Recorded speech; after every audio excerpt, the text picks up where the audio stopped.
Guys, जी हाँ, आपका भाई हाजिर हो चुका है एक नए व्लॉग के साथ। आप सब लोग भी ये सोच रहे होंगे कि असद भाई तैयार शार होके कहाँ जा रहे हैं। जी हाँ, आज मैं और उमर भाई जा रहे हैं यूनिवर्सिटी की एनुअल डिनर पार्टी में। तो फिर करना क्या था, हम फिर लश पश होकर एनुअल डिनर पार्टी के लिए निकल पड़े। शाम 4 बजे का टाइम था और इस टाइम गर्मी की फुल टाइम लू चल रही थी। तो फिर करना क्या था, पराठों को 5वां छठा गेयर लगाकर हम पहुँच गए अपनी डेस्टिनेशन पर। पहुंचते ही मैं क्या देखता हूँ कि लड़के सुर्खी पाउडर लगाए हुए हॉल में इंटर हो रही थी। इन सबके तो स्टाइल ही वखरे थे भाई। गर्मी का इतना बुरा हाल था कि हमने 0.2 सेकंड भी नहीं लगाया और हमने हॉल में दे दी अपनी वीआईपी एंट्री। जैसे ही मैं इंटर हुआ, मैं क्या देखता हूँ कि बॉयज कम्युनिटी ने भी तैयार शार होने में कोई कमी नहीं छोड़ी थी। लड़कियां तो लड़कियां, लड़के भी सुर्खी पाउडर और मेकअप लगाकर यहाँ आए हुए थे। आज जो कि एनुअल डिनर के साथ हमारे जूनियर की फेयरवेल भी थी। इनकी इस यूनिक एंट्री ने तो इवेंट के चारों तबक रोशन कर दिए थे। फिर 1 बाय 1 हमारे प्रोफेसर साहिबान ने भी एंट्री देना शुरू कर दी। आपका भाई भी अगर इवेंट में और फ्लेक्स ना मारे, ऐसा तो नहीं हो सकता भाईजान। हाँ, ये बात अलग है कि आपका भाई लड़कों में इंटरेस्टेड ही नहीं। तो आपने मेरी नाक फखर से बुलंद नहीं कर दी है। ज्यादा खुश मत हो, आप भी लड़की ही हैं। Asad what the. ये हमारे इवेंट का स्टार्ट एक टूटे फूटे शायर से होता है। इसके बाद तलावत कुरान होती है, फिर नात खानी होती है, फिर आता है मेरा पसंदीदा मूवमेंट, मतलब के पाकिस्तान नेशनल एंथम।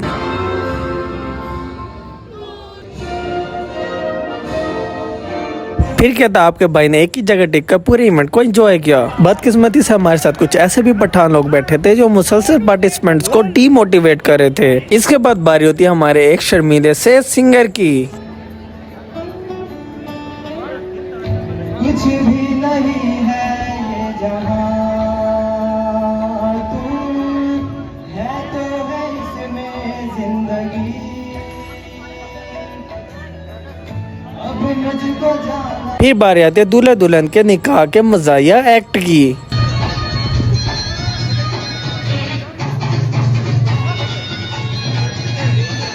जी हाँ, इसके बाद दुल्हन जी की एंट्री तो बड़ी ही कैजुअल थी।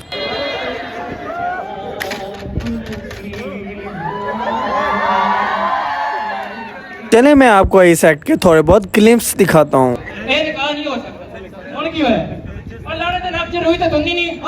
इसके बाद मैं आपको दिखाता हूँ अक्षय कुमार के बैंड की सस्ती कॉपी।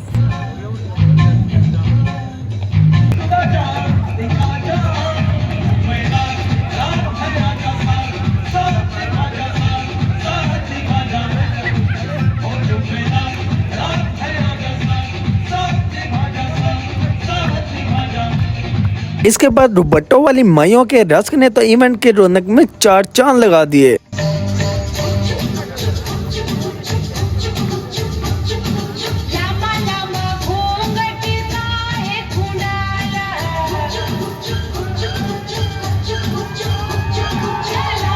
फिर अचानक से क्या होता है कि हॉल में बिजली का डिस्कनेक्शन हो जाता है। इसका फायदा हमारे पढ़े लिखे स्टूडेंट ने खूब लिया।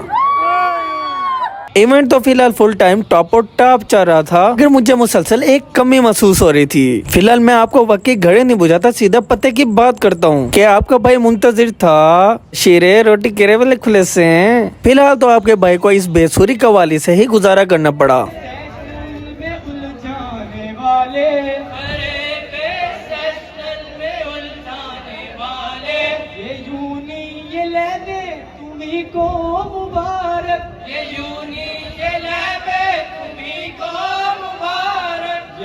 इस दौरान क्या होता है कि एक लड़की लड़कों को रोज कर रही होती है कि वो अपनी लाइन ही भूल जाती है।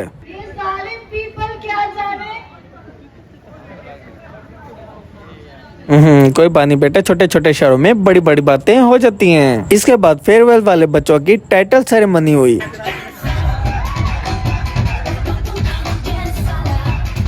इन सब नमूनों को देखने के बाद मैं इतना शदीद बोर हो रहा था कि भाई की भी कमी रह गई थी, जो हर मिनट के बाद आपके भाई का शूट लेने आया जा रहा था। फेयरवेल वाले बच्चों के इमोशनल अत्याचार करने के लिए इन्होंने इनके पुराने करतूत दिखाना शुरू कर दिए।